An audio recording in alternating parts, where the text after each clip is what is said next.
kamere yituye abantu ibibi ihera mu kazitiro k'amakosa ya buri gihe, ariko kamere yababariye abatayisabye imbabazi ihora ibohotse kabone niyo bayiboha. Umuntu wese ushaka gutsinda iyi kamere yemera ibibazo akabisimbuza ibyaha, ariko ntasimbuza icyaha ikibazo ngo avuge ngo ikibazo nikigende njye mu cyaha. Aravuga ngo kugira nkora icyaha ndaba mu kibazo, ariko Imana izandengera. Yesu ashimwe cyane. Inshuti z'umusaraba, ndabasuhuje mu izina rya Kristo Yesu. Ni mwene so ANICET niyo mugabo ku Mukanguzi TV. Nk'ibisanzwe tubifurije amahoro y'Imana, tubifurije amahoro y'Imana, tubifurije ihumure ribonerwa muri Kristo Yesu, tubifurije umugisha w'Imana. Aho muri hose ishyaka mukomeje kugira ryo kubana na bene so muri Kristo. Ijambo ry'Imana nasomye ryarambwiye ngo tugire umwete wo kwezwa no kubana n'abantu bose amahoro. Imana ibibahera umugisha. Rero uyu ni umwanya wo kugira ngo tuganire ijambo ry'Imana, ubuhamya, amasengesho n'ibindi uko Uwiteka adushoboje. Narabibabwiye nimukurikira ijambo ry'Imana mwe kujya mubifata nk'imigenzo, ntabwo ari accident ibaye kugira ngo ube uri gukurikiranira ijambo ry'Imana. Ni Imana igutoranya kugira ngo ubone icyo Imana ishaka kubona, wumva icyo Imana ishaka ko wumva. Rero iyo tuganira n'abantu ijambo ry'Imana tuba tuganira n'ubugingo bw'umuntu w'imbere. Mu gihe umubiri ukunaniza kuryumva, jya urwana nawo, tsinda kamere kugira ngo ukore iby'Imana ishaka, kandi aho uri hose ujye uha umwanya w'ijambo ry'Imana, ubihe agaciro, ubyubahe kugira ngo bikugirire umumaro. Narabibabwiye, iyo umuntu atazi icyo afite ntamenya n'icyo arinda. Iyo umuntu atazi icyo ari cyo ntamenya icyo akora. Iyo utazi icyo ukora ntubumenya n'icyo ugomba guhembwa. Rero Yesu abaha umugisha. Reka dusengane Imana, dutegure imitima yacu kugira ngo tube mu mwanya umwe w'ijambo ry'Imana. Data wa twese uri mu ijuru, se umwami wacu Yesu Kristo, Imana y'urukundo, Imana y'amahoro, Imana umugenga wa byose, Imana umushoboza wacu, Imana iduha ubuzima ku munsi w'amakuba ikaturengera, Imana data wa twese ibika umwuka w'ibiriho byose bigapfa wawurekura n'ibipfuye bikazuka. Turagushimiye. Uyu mwanya turasenze, dusengeye bene data aho bari barwaye, tubatuyeho imbaraga zo gukira, kandi abakize nabo tubatuyeho imbaraga zibarinda mu izina rya Kristo Yesu. Abababaye tubatuyeho umunezero w'agakiza mu izina ry'Uwiteka Imana ihoraho, kugira ngo ubutwari bwa Kristo bwagaragaye inyabihanga igorogota bubere ubw'umumaro. Mwami turagushimiye. Buri muntu wese uri kumwe natwe muri uyu mwanya w'ijambo ryawe, icyiciro cyose arimo, umuhe ihumure, umuhe amahoro n'umugisha wawe kubw'ineza yawe.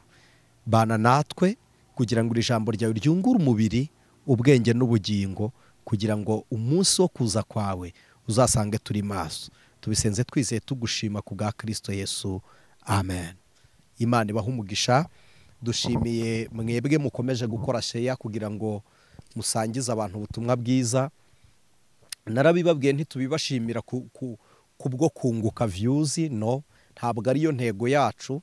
Nababwiye ko nta dene dufite mu isi ry'umubare runaka dukwiriye kubwiriza, ariko dufite idene ryo kumenyesha buri muntu wese ubonye uburyo kandi uhamagawe n'Imana. Tumufite idene ryo kumenyesha ijambo ry'Imana, dufite idene ryo gusengera abashaka gusengana natwe, kandi dufite idene ryo gufatana amaboko kugira ngo bagenzi bajya mu ijuru tuzasohore kuri wa munsi amahoro, nta numwe waheranwe n'ababisha. Niko ijambo ry'Imana ryatubwiye.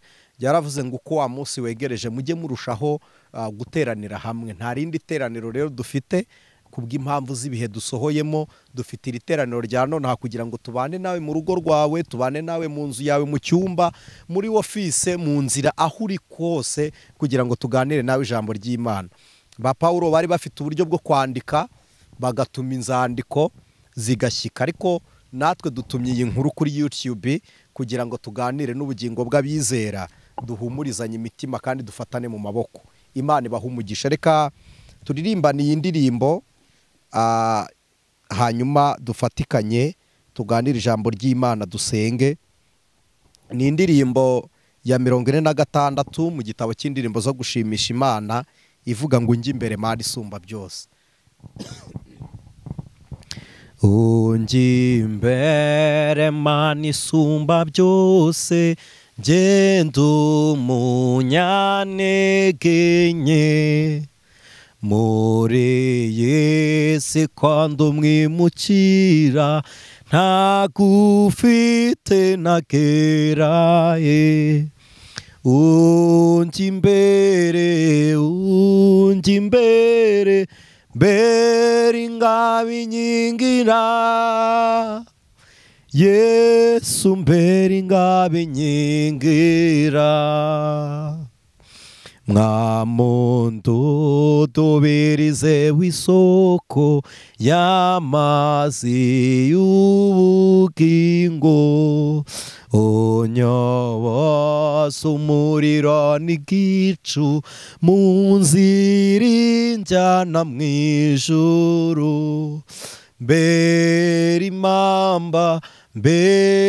impamba ikinunga mu nzira, ikinunga ngana mu ijuru. Haleluya. Mbere impamba ikinunga mu nzira, ikinunga ngana mu ijuru.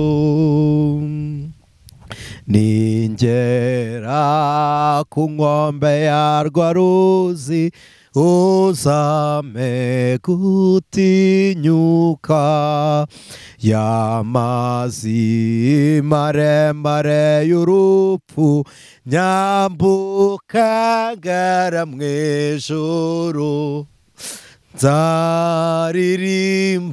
Nzaririmba indirimbo zishimwe, indirimbo zigusenge, nzaririmba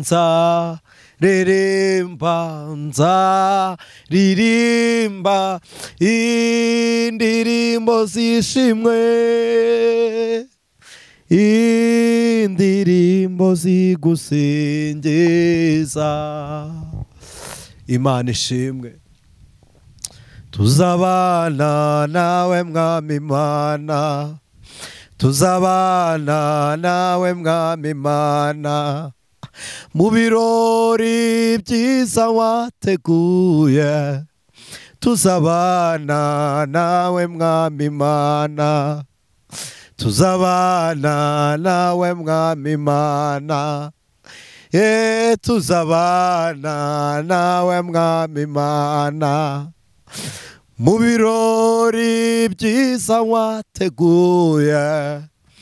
Tuzabana nawe mwami Mana.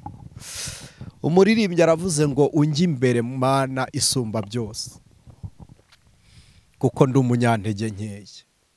Nta kiriho wakishoboza udafite Kristo, nta na kimwe kiriho twakora tudafite Yesu.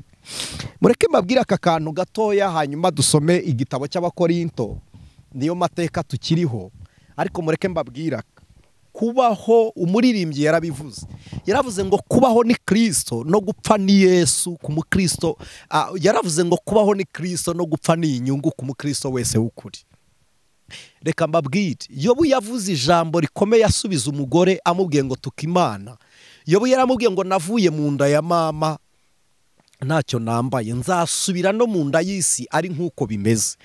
Akenshi maze iminsi nitegereza ibyo twita umutungo twaje tubisangana abandi, noneho abo twabisanganye rimwe na rimwe ntibabifite, abakibifite bazabisiga, natwe tubifite tuzabisiga.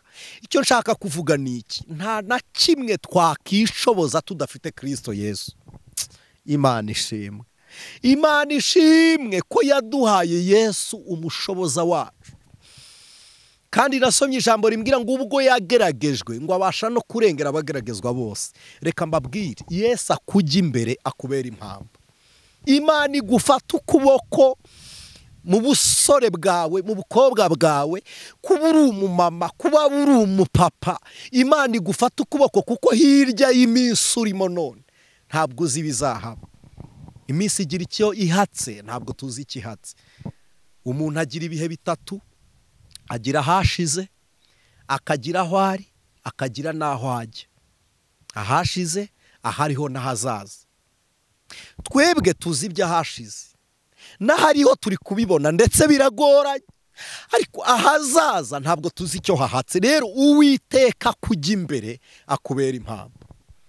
Unjya imbere Mana isumba byose, ngenda umunyantege nke, muriye sikondo umwimukira, ntagufite nagera he.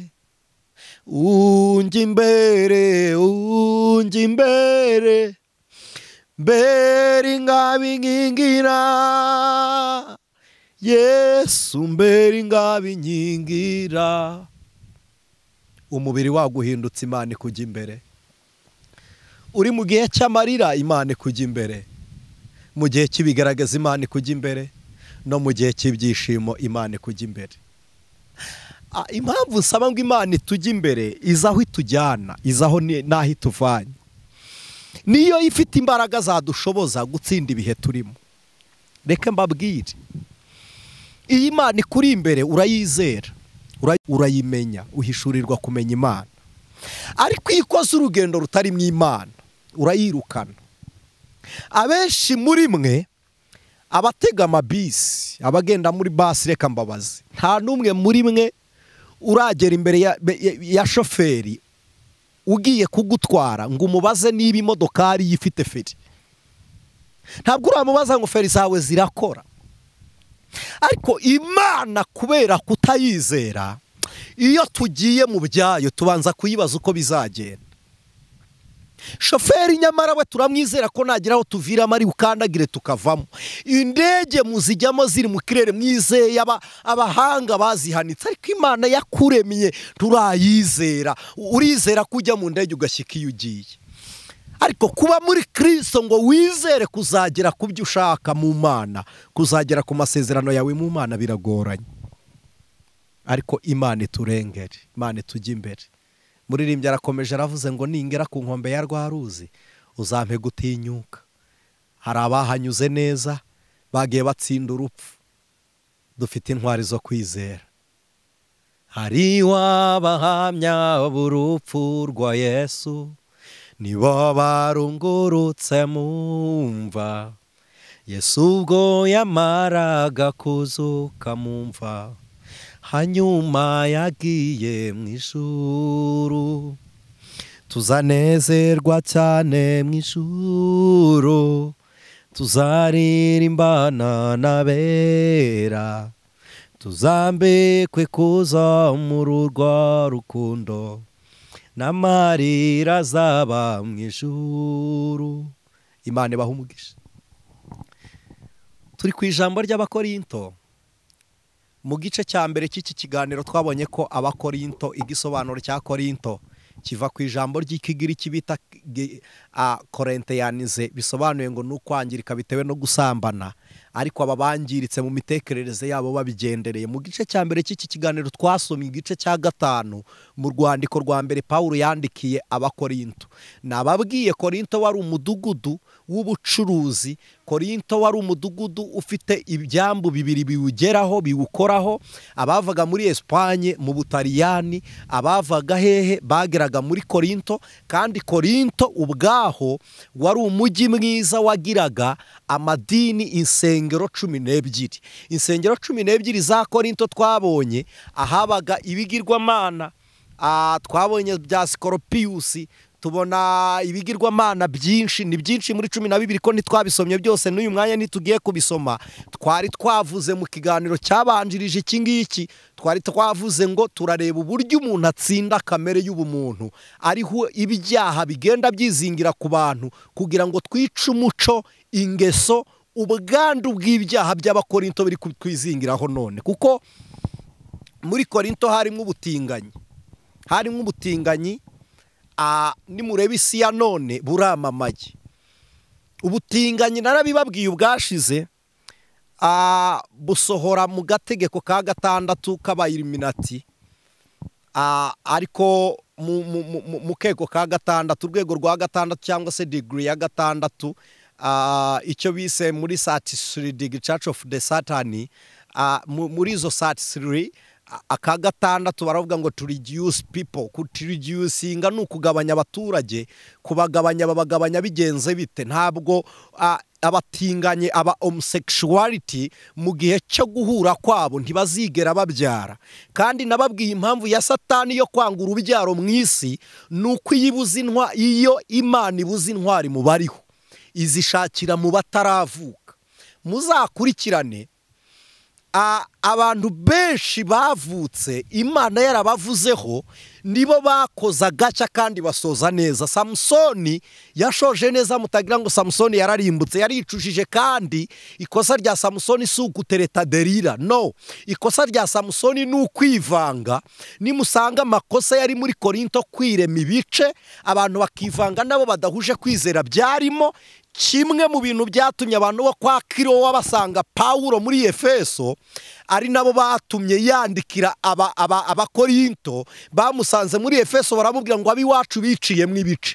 Bwa mbere ntibemeraga umuzuko, kabiri kwigaburo ryera bashakaga kurya ngo bahage, gatatu biremagamo ibice, kane bumvaga inyigisho z'ubukristo nabi, icya gatanu bari barakiriye Yesu ariko batarakiriye impinduka z'ubukristo, gatandatu bari barayobejwe n'inyigisho ku bw'ubwenge ko abagira ikibara abahanga, bashakira ubwenge n'ubumenyi mu nyigisho kuruta uko bashakiramo intego y'Imana kuri bo. Bene abo bantu bafite umwuka w'abagira iki muzabasanga bagenzura ibyo umwigisha yigishije kuruta uko bagenzura aho bahagaze mu mpuguro zabonetse mu kanwa k'umwigisha. Niyo bari mu materaniro, abantu bafite umwuka w'abagira iki ntabwo baterana nk'abantu bagiye gusenga, baterana nk'abigisha kandi atari bo bafite mikoro yo kwigisha. Akenshi imitima yabo ibiri kujya impaka n'ibiri kuvugwa kugira ngo umenye urugero uhagazemo.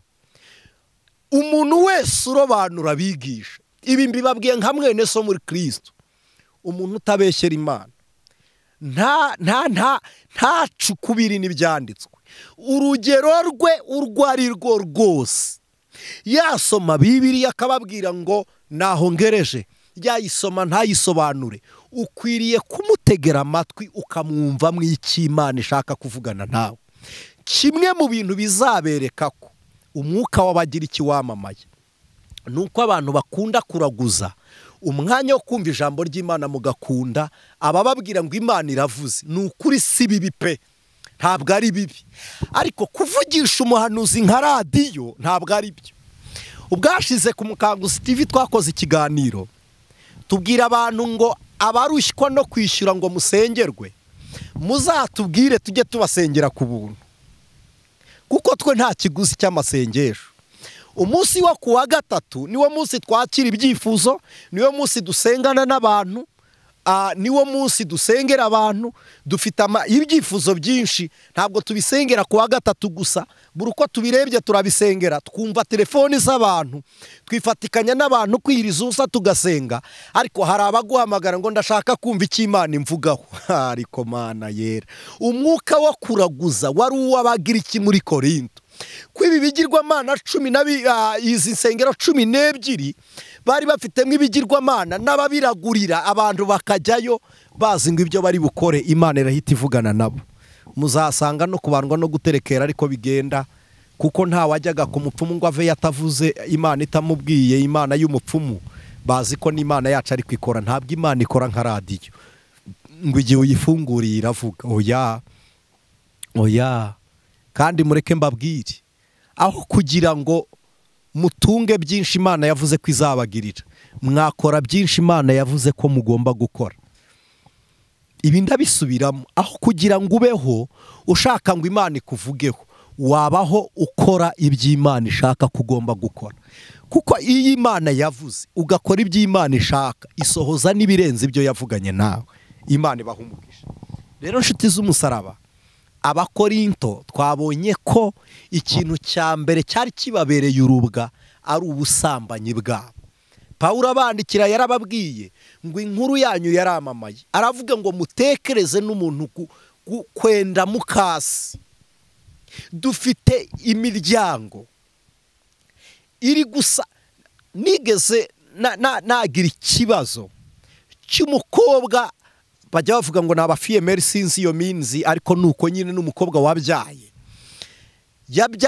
yabaye mu rugo, nyina yaramushakanye, nyina amaze kumutahana mu rugo, umugabo wa nyina aba ari ubyarira uwo mukobwa umwana. Yigeze yambaza ngo umwana nabyaye dupfana iki nawe, ese apfana iki na mama? Yari ameze nk'umuntu wagize ikibazo. Dufite muri ino minsi ubusambanyi bw'indengakamere bw'abakorinto. Uyu mwanya n'intego si ukujya mu mateka, ahubwo ni ukureba uburyo kamere yawe yatsinda iby'isi kandi uri mu isi. Niyo ntego y'ikiganiro cya none.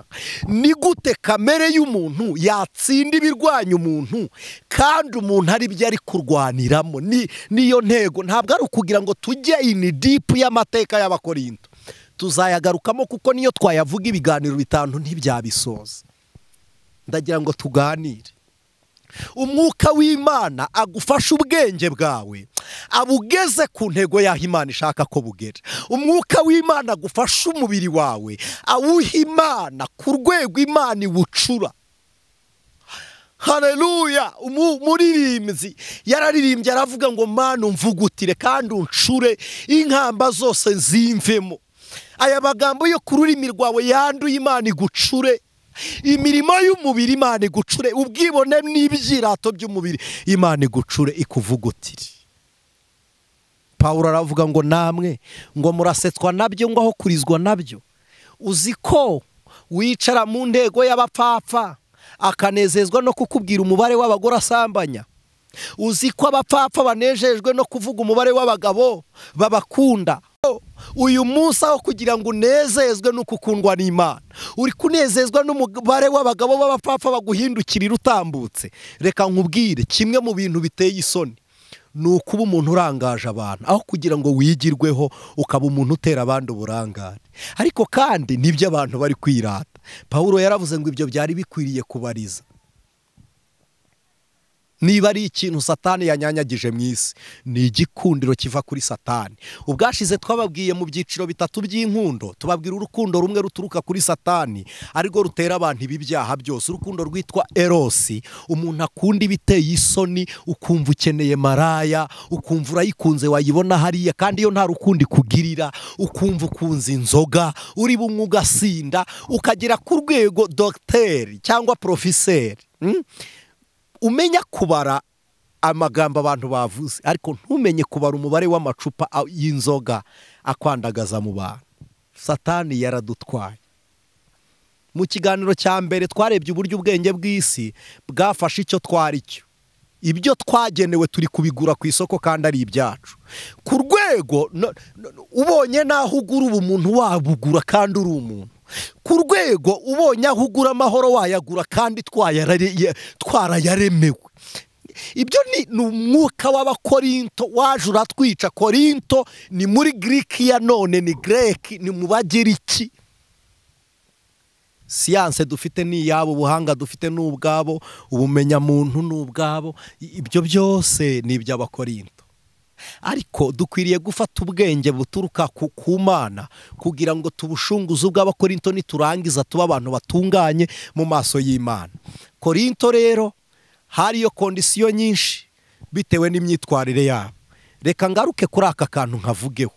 Dufite abana bari gusambanya bashiki babo, n'ubusambanyi bw'Ikorinto.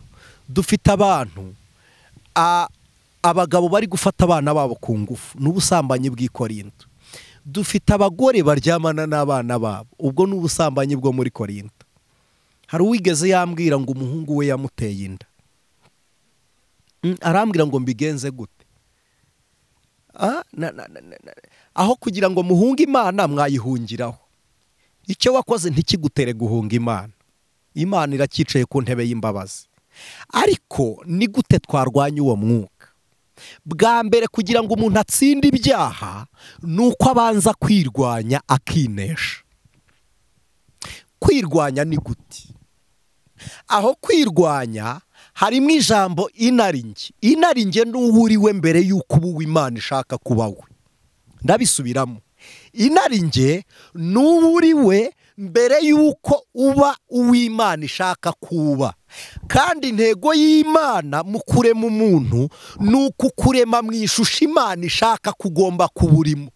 Rero inarinjye ni ugusohoka mu ishusho y'Imana ukava mu mugambi w'Imana. Inarinjye ni ubwenge butari mu mwuka. Inarinjye ni umugisha utari mu w'Imana. Inarinjye ni inzu itarimo Yesu. Inarinjye ni ukubaho Imana itari, uhabeshejwe na ranjoma yawe no kwiyeranja kwawe. Ibyo mu kirokore tujya tuvuga ngo ni ukwicira inzira. Ibyo byose bikorwa inyuma y'ubukristo, bikorwa n'icyitwa inarinjye. Pawulo niyo yavuze, ni iyo narinjye ni umuntu kamere ucurwa no kubanza kwirwanya. Umuntu yirwanya gute? Kugira ngo umuntu yirwanye yitsinde, no kwitsinda kwawe niko kunesha isi, kuko umuntu utariho mu migambi y'Imana ariho mu migambi ya Satani. Iyo unesheje uwo muntu uriho mu migambi ya Satani, uba usohotse mu cy'isi ishaka kuba cyo, ukinjira aho Imana ishaka kuba. Imana ishimwe. Nababwiye ngo intego ya kino kiganiro ni ukureba uburyo umuntu yatsinda ibirwanya umuntu kandi akabitsinda birwaniramo ari aho arwanyirizwa. Mukoresha ubwenge butekereza kugira ngo tuganire ijambo ry'Imana. Kugira ngo umuntu atsinde inarinjye, ndumva amaze kwisobanura gahoro. Kugira ngo umuntu atsinde inarinjye, utsinde wowe utsinde wowe wikinisha. Wa muntu ukubwira ngo ikinishe, kugira ngo umutsinde, kugira ngo utsinde wa muntu ugutwara gusambana. Ntabwo burya irari ry'ubusambanyi nturiterwa n'amarayi ubonye. Oya, abantu benshi muzi ngo umuntu ararikira bitewe n'uwo ararikiye. Oya, irari rifite icumbi muri wowe. Umwe wabonye n'uwarikanguye, ariko ryari rihari. Kugira ngo uritsinde bigenda biti, nicyo dushaka kuganiraho, kugira ngo dutsinde imirimo y'Abakorinto n'umwuka wabo. Bwa mbere banza umenye gutandukanya umunezero n'umubabaro. Muntega amatwi tuganira ijambo ry'Imana. Numenya gutandukanya umunezero n'umubabaro, uragera kuyihe ntambwe? Munyumva icyo nshaka kuvuga. Numara gutandukanya ikikunezeza, uramenya ikinezeza abandi. Numara gutandukanya ikikubabaza, uramenya ikibabaza abandi. Aho reka tuhagire foundation yo kugira ngo turebe uburyo umuntu arwana n'inarinjye. Bwa mbere menya kamere yawe uburyo iteye, mbere yo kugira ngo ushakire amahoro ku bandi. Banza umenye ngo njyewe narayabahaye. Kugira ngo utsinde kamere, ni munyumve inshuti z'umusaraba, mbwirijwe n'umwuka kuganira namwe ijambo ry'Imana. Banza utekereze ko ushoboye guha byose ibyo ushaka ku bandi, nawe ushoboye kubibaha. Kugira ngo rero wirwanye wineshe, nuko umuntu ushaka kukubabaza wowe umuha ibyishimo. Ndaje mbabwira impamvu. Kugira ngo wirwanye wineshe, nuko umuntu ukwanga wowe umuha urukundo. Kuko kamere yawe itihanganira kugirira neza abakugiriye nabi. Birumvikana zone ituyemo niyo mu bwanzi. Ariko kamere yawe nishobora kwitura ineza bakugiriye nabi, uzaba ubaye umutsinzi, kuko uzaba ukoze icyo ijambo ry'Imana rivuga ngo nimufate icyiza mukinesheje ikibi. Ntushobora gutsinda ibyaha utaratsinda intambwe ya mbere yo kwihanganira abakugerageza. Dore igitangaza, kugira ngo ugere ku rugero rwo kunesha isi, ugomba kuba warabanje kugera ku rugero rubabarira umuntu waguhemukiye kandi akaguhemukira bigambiriye, kandi ukamubabarira adashaka imbabazi zawe. Kugira ngo ugere ku rugero rutsinda kamere, ugomba kubanza kubabarira umuntu waguhemukiye abishaka, kandi wowe ukamubabarira adashaka imbabazi zawe. Ubwashize nababwiye impamvu yo kubabarira, ari nayo mpamvu Imana yavuze ngo mukunde abanzi banyu. ntabwo ari ukugira ngo Imana ihe babanza urukundo. Twebwe iyo dukunze abanzi bacu, cyangwa se ngaruka inyuma gato, iyo wanze umwanzi wawe ntabwo uba direct ku Mana, ahubwo umwanzi wawe atura hagati yawe n'Imana. None kugira ngo urukundo rw'Imana rusohore kuri wowe, Imana ikoburija gukunda umwanzi wawe kugira ngo umwimure hagati yawe n'Imana, ajye muri zone y'abakwanga ariko atari muri zone y'abo wanga. Abo wanga batuye imbere yawe, batuye hagati yawe n'Imana, ariko abakwanga batuye inyuma yawe. Wowe iyo urangajwe n'abakwanga nawe ukabanga, uba utuye mu mwanya wabo, murashanja. Sinzi niba birumvikana. Iyo urangajwe n'abakwanga nawe ukajya kubanga, ubu bimuye mu mwanya batuyemo ukabatuza mu mwanya bari kujyamo, wowe ukajya mu mwanya bari kujyamo. Hagati yawe no n'Imana ubu hashyize ubwanzi. Ubwo bwanzi Bibiliya ivuga iki? Ijambo ry'Imana riravuga ngo uwanga mwene se n'umwicanyi. Already wamaze kumwica, none arahita ajya hagati yawe n'Imana kugira ngo abe umurezi. Iby'Imana ikugirira wa mwanzi arajya kurega. None kuko Imana ishaka ko nta murezi uhagarara hagati yacu n'Imana, Imana gutegeka gukunda umwanzi atari ukugira ngo urukundo rw'Imana rumubeho iteka, ari ukugira ngo urukundo rw'Imana ruri muri wowe rumwimure hagati yawe n'Imana, ature inyuma yawe n'Imana, ube direct ku Mana. Rero iyo umaze kumenya ko nta muntu wanga, tayari bwa bwanzi bwose na bwa bubi bwa muntu na bwa bubi bw'isi ubu divorushije nabwo, ubu uturanye n'Imana. Ni munyumve nshuti z'umusaraba. Nubwo ndi kuvuga amagambo asa nagoranye kuyumva, ariko ndinginga umwuka w'Imana mu kubaho kwayo kugira ngo adushoboze kumenya iby'Imana ishaka ko tumenya ahangaha. Kugira ngo rero umuntu atsinde kamere, nababwiye ngo nuko ugomba kumenya ibyo kamere yawe ikunda. Tekereza iki? Mumenye iki mwese bera b'Imana? Akenshi umuntu aseka ibibabaje mugenzi we, akenshi umuntu anezezwa n'ibyababaje undi, akenshi duseka ibyateye abandi isoni. Kamere yawe inezezwa n'ibibi ku bandi ntabwo ariyo itsinda ibyaha, ahubwo iyi irabikora kuko ihora inezezwa nuko ibyayinejeje byagumaho. Niba unezezwa n'amakuba yabaye ku bandi ukanezezwa nuko yagumaho, bisobanuye ko utari mu ishusho y'Imana, kuko urukundo rw'Imana ntirwifuza ikibi ku bandi.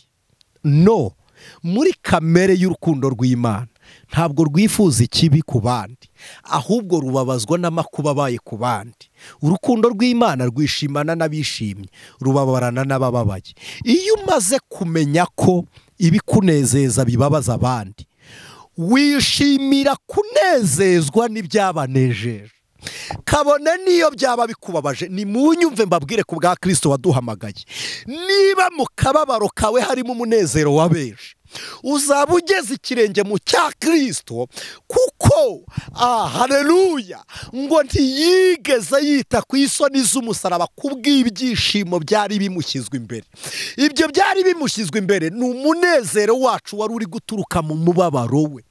Niba kubabara kwawe hari abo binezeza, already wamaze kugera ikirenge mu cya Kristo.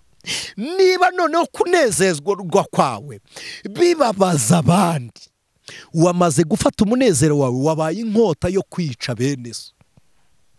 Ariko niba umubabaro wawe ari wo mubabaro wawe, mwishimane n'abishimye, mubabarane n'abababaye. Urimo uracura kamere yawe kwitoza kugenda nk'uko Kristo agenda, mu ruhando rw'abapfakazi n'umugabo w'abapfakazi, ku mfubyi ni se w'imfubyi, abadafite shinge na rugero niwe ubabeshaho. Buri ruhande rwose Yesu arufatamo nk'uko abarurimo bifashe. Iyo ageze mu baguye ntabwo Yesu agwa, arunama kugira ngo abyutse abaguye. Umva ukuntu ijambo ry'Imana ryavuze, ryaravuze ngo n'urubingo rusadutse. Urwo rubingo rusadutse n'umwe wari mubera utakiririmba, urwo rubingo rusadutse n'umwe wahanuraga utagihanura, urwo rubingo rusadutse ni wa muvuga butumwa waguye, ni wa mupastori muvuga mwirirwa muvuga, ni rumwe rusadutse. Ntabwo rwasadukiye ngo turuvune burundu, ruriho kugira ngo turukingirize umuyaga uruhungabanya. niyo mpamvu mukwiriye gusa n'icyuho cya bene so. Baraguye nibyo, ariko se niba baraguye tubakandagire tubagende hejuru? Ntabwo ari none. Narabibabwiye inshuti z'umusaraba, mbere y'umutagatifu hashobora kubanza ibyaha, na nyuma y'umunyabyaha hashobora guheruka ubutagatifu. Uri guseka none ashobora kuzakubera ugufata ukuboko mu nzira ijya mu ijuru. Niyo mpamvu mukwiriye kubabazwa n'amakuba yabaye kuri bene so. Iyo kamere iyo umaze kuyigira utangira kunezezwa n'ibinezeza Imana, ukababazwa n'ibyababaje Imana. Noneho iyo umaze kugira iyo kamere uhagararaho Kristo yakabaye kuba ahagaze, abaye ari uhari. Imana ishimwe. Iyo kamere rero izinukwa iby'isi, ibyino mu isi ndabihinyuye, sigaye nifuza ibyo mu ijoro. Imana ishimwe. Iyo kamere izinukwa iby'isi. Pawulo yavuze iki? Abagalatiya 5:25 yaravuze ngo aba Kristo Yesu babambanye kamere n'iruba n'irari byayo. Aravuga ngo niba tubeshwaho n'umwuka tujye tuyoborwa n'umwuka wera. Haleluya. Bene uyu muntu kamere ye yamaze gucurwa uburyo yishimana n'abishimye akababarana n'abababaye. Ntabwo Imana yamanuka mu ijuru ngo igire ikikorera aho ari, ahubwo aho ari Imana iramureba, yavuga ngo ubwo ariyo ntacyo bitwaye, arakemura ibyari bihari. Niyo mpamvu Imana itazamanura umuriro ku musozi Karumeli, Eliya ariyo azawuhamagara. Niyo mpamvu hari ibyo Imana itazakora mu isi abahanuzi barimo. Abahanuzi barahari ngo bakore ibyo Imana yagakoze. Niyo mpamvu ibyo mukwiriye kuri Kristo munyura kuba Imana yahamagaye kugira ngo baba bahuza banyu n'Imana. Uwo muntu aba ari mu cyimbo cya Kristo, ahagararaho Yesu yakabaye kuba ahagaze. Niryo jambo Pawulo yabwiye Abakorinto turi kuganiraho. Yarababwiye ngo nicyo cyatumye atugira umuhuza w'abantu n'Imana. Niyo mpamvu dudivorce uwo mubiri tukawicisha kuwima ibyo ushaka. Reka mbabwire iki, umubiri ntujya ukizwa. Reka da, kwitwa umukristo ntibisobanuye ngo umugabo ntazongera kurarikira umugore. Reka da, ntibisobanuye ngo kamere yibaga amafaranga irarekera kongera kurehareha. Oya, kwitwa umukristo ni igihe umubiri fonkisiyona ukawima uburenganzira. Iyo bitabaye ngo kwitwa umukristo, aricyo kintu Abakorinto baguye muri esheke, nuko babonye ahakorerwa ubusambanyi baravuga ngo tuzaturaho, tuzanezezwa no kubaho. Batura hagati aho babishaka, biyogoshesha ibyo bashaka, bambara ibyo bashaka, bagenda uko bashaka, bareka ubushake bw'Imana muri bo. Ariko kwitwa umukristo mu Bakorinto ni uguturaho ibyaha bibera ukareka kubikora. Ni igihe umubiri ugutumye gusambana ariko ukawima ubusambanyi. Ni igihe umutima ukubwiye ngo iba, warangiza ukawubwira ngo ntibishoboka. Iyo kamere ikubwira kwiba ibyarwa na Satani. Iyo yasabanye n'umubiri isambana n'utambutse, utambutse iramwambura igasambana nawe. Uwo yabonye ejo bundi iramugarura akikinisha agasambana nawe. Mu nzozi iyo kamere n'irota iri gusambana. Ariko iyo umaze kuyiniga ukayima ibyo ushaka, ugenda uyiniga mu mubiri no mu nzozi ikagenda ipfa. Ugenda uyima ibyo ushaka mu mubiri no mu kirere cy'umwuka cyayo ikagenda ipfa. Urayiniga, ukayinigana n'akarande, ukayinigana na kamere. Ibyo ishaka urayimbwira ngo simbiguha, sambana simbyemera. Joseph muka Potifari sambana ndaguha ubutware. Joseph aravuga ngo aha, nubwo nta muyuda turebana, nubwo nta mwisiraheli uhari, ariko Imana yanjye irambona, sinakorera ibiteye isoni mu maso y'Imana yanjye. Kugira ngo Joseph atsinde iki, yemeye gereza, asohoka mu byaha ajya mu bibazo. Umuntu wese ushaka gutsinda iyi kamere yemera ibibazo akabisimbuza ibyaha, ariko ntasimbuza icyaha ikibazo ngo avuge ngo ikibazo nikigende njye mu cyaha. Aravuga ngo kugira nkora icyaha ndaba mu kibazo, ariko Imana izandengera.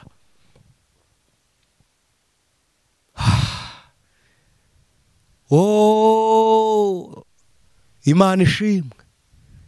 Pawulo yaravuze ngo gerageza gukora ibyiza, ibi bikanga bikantanga imbere, ariko nshobozwa byose na Kristo umpa imbaraga. Kubera iki Yesu agushoboza? Nukuba wemeye kuba umusirikare urasana n'ibyaha, mu ntambara urasana n'ibyaha ukakirasa. Niba ari isengesho riryoha, nigihe usenze ubwira Satani ngo hariya warumbwiye icyo nkora ariko sinagikoze. hari ibyaha rero umuntu ahunga arimo. Tuboneraho tugire n'abandi inama tugera hafi tugasenga. Hari ibyaha umuntu ahunga abirimo akabivamo akava aho abikorera. Hari umuntu wambajije ngo ko mfite fiance tukaba turyamana hari icyaha kirimo cyane. Si uwo munsi wawe nawe wo kubana. Buri gihe kigira icyacyo. Kuki ataguteresa ukiri umwana, kuki wanyuranye n'abandi, kuki ari we uje. Niba aje mu gihe cye, nategereze n'igihe cyo kubana kwawe nawe. Ngo turabana mu nzu imwe ntabwo byashoboka, musezerere ugende. Ubwiza bukumburwa butagaragara. Abenshi mutenguha nabo mwikinguriye. Inzira za benshi zafunzwe n'ibyo mwakinguriye. Imiryango y'umugisha ya benshi yafunzwe n'ibyo mwafunguriye. Ariko uyu mwanya hindukira, bwira umubiri ubwire ngo uzagumya inaha. Uyu mubiri urabubwira ngo senga, ukakubwira ngo ihangane. Iyeranje urye n'ubundi sizavina. Uyu mubiri urabora. Tambuka umuntu karangazwa n'umubiri w'umuntu ngo ni inzobe. Umubiri ubyara udahatse nshuti z'umusaraba. Munyarwanda yaravuze ngo utazi umwanzi asiga umubiri. Nigeze najya mu ivuriro rimwe masanga umuganga, niba ari umusore niba ari umugabo ntabwo mbizi, yakoraga mu nkomere. Umukobwa dutambuka imbere, niba yari yagemuye, niba ari umurwaza, niba yararwaye agakira, sinzi cyari kimuzanye kwa muganga, ariko abo bombi narababonye nganira n'umwe muri bo. Ngiye kubona mbona umukobwa aratambutse, twari mu gikorodoro kinini, mbona umukobwa atambutse imbere ya muganga. Umuganga aramuhindukirira hafi no kunkubita umutwe. Mpagarara imbere ya muganga ndamubwira ese ko warangaye. Ndamubwira ni nawe ubaga inkomere urangazwa n'umubiri. Arambwira ngo afite ikibero cyiza. Ubuse ntaburaca amaguru ngo ucemo n'ikibero. Nawe ubaga wabonye amaguru yacitse ibimanitswe hariya, urarangazwa na kiriya kigenda kuko kikiri mu mwuka. Ejo hari kizakora sidugikati. Yewe nibura mbwira muganga ndambwira niba ari ikintu kintangaje ni ukubona umuganga ukora mu nkomera arangarira umubiri. Reka mbabwire uzi bamwe mwarangariye babahaye ubuhamya bw'ibizongwe biri ku mubiri wabo, mwamenya ko nabo bazi ububi bwabo. Nuko ahubwo babonye umubiri wabo urangaza abantu, nabo bagendera kuri iyo complex, kuri icyo cyizere. Ariko reka mbabwire iki, nkunda kubivuga si ukubasetsa. Uburanga bwatumye umugabo akurangarira n'ubundi buzamusohora mu rugo arangajwe n'undi. Icyakora reka mbabwire iki, uburanga burakubakira ariko ingeso igagusohora. Ni mwubaka ingeso ariko gucura kamere yacu y'imbere. Soreza hafi indi si tuyirimo. Bwa mbere nababwiye ngo nuko ibikunezeza uharanira ko binezeza n'abandi. Ibibabaza abandi ubihindura akababaro kuri wowe. Ibikunezeza bigirire n'abandi. Icyo ushaka ko bakugirira ukigirira abandi. Iyo ubaye gutyo uba wimuwe mu isi ishoborwa n'ibyaha, ukaba mu mwanya Imana igushakamo. Imana niyo ihita iba umushoboza wawe. Ugera igihe cy'umubiri ukamenya umubiri. Uzi ko ushobora kurangarira umubiri w'umuntu utambutse? Bijya bibaho. Umuntu yatambuka ukamwifuza ari mu modokari, kandi iyo modokari atwaye ishobora kuba yarabaye farumasi ayibikamo imiti. Wamureba ukavuga ngo icyampa nkamera nkawe. Kandi mu gitondo saa sita na nimugoroba afite imiti ya hypertension. Mwihangane nta wifuza kurwara, urwaye Imana imukiza, ariko abazima ntitubyifuje, n'abarwayi ntimwifuje kubigumamo. Imana ibakize. Uzi ko wifuza kumera nk'umuntu akunyuzeho afite ibyo ari guhunga. Hari umugabo wigeze yadusetsa aha hirya, twe dutuye mu mujyi wa Kigali, abadukurikira bari hanze ahantu hitwa Kiruhura mu mujyi wa Kigali, abantu berekera kuri Nyabarongo. Umugabo yarahageze ari mu modokari, umupolisi amuhagaritse aramubwira ngo zana ibyangombwa. Umugabo aramubwira ngo uvuze umugore ngo uzaba umushaka, ngo ni urugo uvuga ngo uzarubamo. Jise abantu baratambuka, umuntu afite ibibazo ku buryo umwaka perima akakubwira ngo umugore uzaba umubona. Yakunyuraho ngo icyampa nkamera nkawe, kandi nawe ari kwifuza kumera nkawe. Hari umukecuru n'umusaza biviraga guhinga mu gishanga kimwe, bavamo bari kwirira igisheke bagenda bakiganira, umukecuru yikoreye udukwi, umusaza yahambiranyije udusuka dutwaye turi ku mutwe, umugore abanyura imbere atwaye vesisi, arangije ararenga agonga umuhanda arawukubita. Umupolisi amubajije ngo niki gitumye ukora impanuka, ngo n'umukecuru n'umusaza mbonye. Urababonye se? Batumugonga bigenze biti. Umugore yarebye urugo arimo, ntasangira n'umugabo, buri muntu arira he, buri muntu arara he, buri muntu n'umuturanyi w'urugo rwe. Arangije aravuga ngo icyama ngibera nkaba kuriya musaza, nkajya nikorera udusuka ndi kumwe n'umugabo, tukirira agasheke ariko tukagira ubumwe. Reba iyo wifuza, uwo wifuza nawe arifuza kumera nkawe. Narabibabwiye, buri ntera yose umuntu ageramo agira ikiyitera. Isezerano ryose risohorana kugerageza kwaryo. Impamvu abuzi bafite amahoro ugira ngo barayafite nuko bacecetse, bakurusha gutuza mu kibazo, si uko bafite amahoro. Ayiwe, hari imyanya bakomeye bicayemo, basubiye mu nda ngo bavuke, bahitamo ntibazongere kuba bo bari bo none. Ariko uri kubyifuza kugira ngo uneshe isi, nukumenya umunezero wawe. Haleluya! Nukumenya ibikubabaza kubikizwa na Kristo, ukamenya ko umunezero isoko yawe ari Yesu. Niwe utunezeza, niwe udukiza umubabaro, niwe uturengera. Ibyishimo byacu ni muri Kristo Yesu. None ni Yesu maza wenyine, nari ndizina nemera, kubwo bugingo n'umunezero bibonekera muri we. Najyaga njya kw'iriba ryeye se, mfite inyota nyinshi cyane, naba ngiye kunywa agakama ubwo nuko na yabura nkiheba. None ni Yesu maza wenyine, ntarindi zina nemera, kubwo bugingo n'umunezero bibonekera muri we. Imana ishimwe. Ukwiriye kubera bene so ishimwe, nabo bakakubera ishimwe. Abantu benshi mwirirwa mwirata kumenyana n'abakomeye. Njya nkunda kubivuga, niba bakomeye batarashima Imana ko muziranye nabo, nawe ntukuriye gushima Imana ko wabamenye. Niba boroheje bamenyekana, tibi bishimwe ry'abakomeye, n'abakomeye kumenyekana kwabo si ishimwe ry'aboroheje. Ukwiriye kubera bose ishimwe, nabo bakakubera irindi. Umunezero wawe ukurahe? Ni muri hangova? Ni ku nzoga? Kamere wahaye inzoga igwiza ibyaha, ariko kamere wahaye ibiyibabaza kugira ngo inezeze abandi igwiza kwihangana.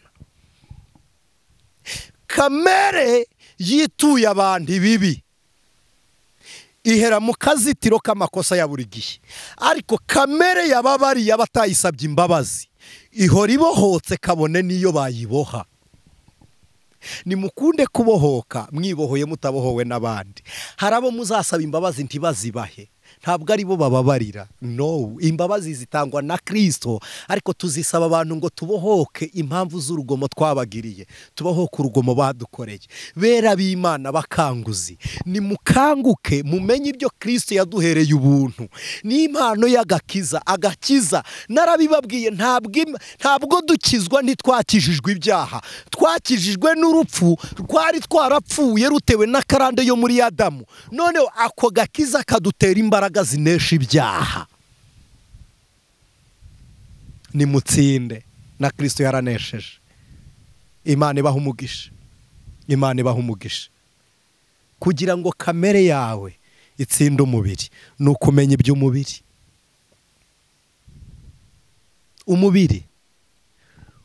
Umubiri nsoza, umuntu avuka nta menyo agasaza ashira mu kanwa. Umuntu avuka atabona agasaza amaso yarahumye. Avuka baterura agasaza bashyira ku zuba barikuraho. Umuntu avuka ariko mana mbega umubiri. Muzi uburyo Salomo yaravuze ngo abwira umuhungu we Rehobowamu, yaramubwiye ngo ujye wibuka umuremyi wawe, ngo mu minsi y'ubusore bwawe iminsi mibi itaraza, igiti cy'umurunzi kitararabye yavugaga imvi, intwari zitarunama, intwari ni ibitugu, abarinzi batarahinda umushyitsi, abarinzi ni amaboko.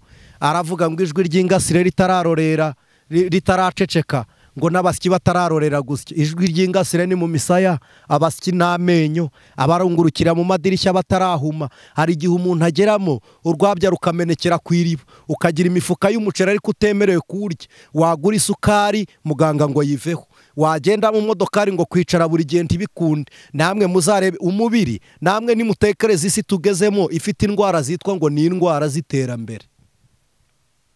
Ukwiriye kumenya umubiri kugira ngo uneshe isi. Umubiri uragushuka kukubwira ngo jya kwa maraya, iminota 20 urongera ugutume ku yindi maraya. Urahura n'unanutse umubiri ugutumye ubyibushye, uhure n'ubyibushye umubiri ugutume w'igikara, uhure n'uw'igikara utigenda ureba inzobe, hure n'inzobe tugenda ureba umuzungu. Bose ni umubiri. Umuzungu iyo apfunye ni ikimwira, umuzungu iyo arwaye arataka arababara, iyo apfuye yitwa umurambo, iyo aguye amaraso arava, iyo arwaye ikibyimba havamwe amashyira. Umubiri mwihangane si ugushira isoni. Umubiri uzi ko ushobora kurangazwa n'umubiri w'umuntu unirwariye, aho wowe uri gushima hari ibibazo ariko utwara kwa muganga. Umubiri nshuti z'umusaraba, umubiri. Twagiye gushyingura umudokiteri umwe turi mu kiriziya, umusaza araza, ageze kuri serikaye turi gusezera umurambo, umusaza araza akuramo ingofero aravuga ngo iyo bigeze aha twese tuba tureshye ku rupfu. Reka mbabwire, menya umubiri kugira ngo uneshe isi. Umubiri uragushuka. Umubiri niyo usimbutse ni metero zingahe. Abafizisiye murabizi nta force pesante tugira, niyo mpamvu umuntu ataguruka. Ariko kandi Yesu naza kudutwara ntazatwara uyu mubiri. Reka da, uyu si uzareba Imana. Kandi uyu ni mu wutsinde kuko wicirwa mu bugingo. Ariko kandi nababwiye iyo uyu mubiri usabanye na ya kamere nababwiye gucura, bikora uyibusambanye, nigomwa, niruba, nirari n'imirimo y'isi. Ariko iyo umubiri usabanye na ya kamere yo gutsinda, ni umwuka usabanye n'ubugingo, icyo gihe umwuka ukora ibyo kamere yanga, ariko ugakora ibinezeza Imana. Bene icyo gihe inzozi zawe zirahinduka, bene icyo gihe karande yawe zirahinduka, bene icyo gihe destination yawe iyoborwa n'Imana, intambwe zawe ziyoborwa n'Imana. Imana ibaha umugisha. Muri iki kiganiro munsi mushyireho komenti z'ibyo mushaka ko tuganira, muduhe ibibazo, nitugaruka tuzabiganireho. Mbashimiye ku bwa Kristo, mutsinde umubiri kubw'imbaraga z'umwuka. Yesu yaravuze ngo muzahabwa imbaraga umwuka wera nabamanukira. Uhoraho umwami w'amahoro, se umwami wacu Yesu Kristo, uzura abapfuye, uzavuza impanda, kandi uzakingura ijuru abera bagataha. Abaha umugisha kandi mubane maso natwe none n'iteka ryose. Amen. Mureke dusengane Imana. Mana data wa twese uri mu ijuru, se umwami wacu Yesu Kristo, Imana y'imbaraga, uyu mubiri twarawutijwe uzabora. Niyo mpamvu wishe umubiri kugira ngo uzure ubugingo data, utanga n'ubugingo kugira ngo ubesheho abakiranutsi. Uyu mubiri Pawulo yaravuze ngo tuwukoresha uburetwa. Hari naho yabwiye Abakorinto ngo bene uwo muntu wagize irubanira ry'ubusamanyi ngo ntanga umubiri we kugira ngo ndokore ubugingo. Uwo mubiri kuwutanga, hari abo yasohoraga mu igaburo ryera, hari abo yakoreraga ibindi akavuga ngo nimugende mubabaze umubiri, ariko ubugingo bwanyu buzanezezwa. Yabwiye Abakorinto ngo bene abo bonetseho n'ibyo byaha ntimugasangire n'abifunguro ry'umwami, ngo ariko muzabane n'abahandi kugira ngo bazige ku ngeso zanyu. Mwami ndagusabye, fata amaboko wari waraguye, warangajwe n'umubiri umenyesha ubugingo buhoraho, kuko umubiri utazataha urashaka kugumana n'ubugingo ngo uburimbure. Ariko sohora ubu bugingo mu mubiri, uwuhe gutsinda, uhereze ubu bugingo gutsinda kubw'ineza yawe Mwami. Ndabigushimiye, niwe mutsinzi, niwe wanesheje umubiri, utsinda urupfu, utsinda kuzimu na Satani. Tuneshereze natwe kugira ngo tubaneho nawe iteka. Bisenze nizeye ku bwa Kristo watsinze byose none n'iteka ryose. Amen. Imana ibahe umugisha.